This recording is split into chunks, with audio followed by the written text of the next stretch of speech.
नमस्कार, आपण पाहत आहात क्राईम अंकुश न्यूज। सोलापूर शहरात एक धक्कादायक घटना समोर आली आहे।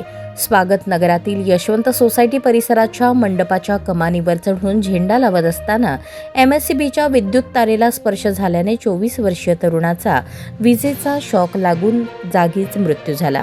ही घटना 25 मार्च 2026 रोजी सायंकाळी 8च्या सुमारास घडली।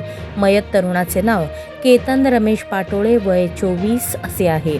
तो भारतनगर गुमठानाका सोलापूर येथे राहत होता। केतन हा मंडप सजावटीचे काम करत होता।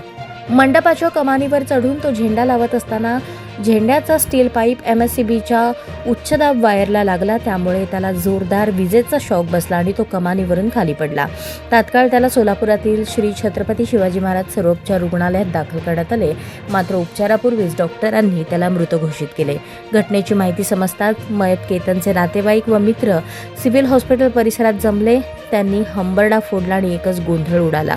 अचानक घडलेल्या या दुर्घटनेने केतनच्या कुटुंबियांवर दुःखाचा डोंगर कोसळला आहे। केतन पाटोळे याच्या पश्चात आई, एक बहीण, एक भाऊ असा छोटा परिवार आहे।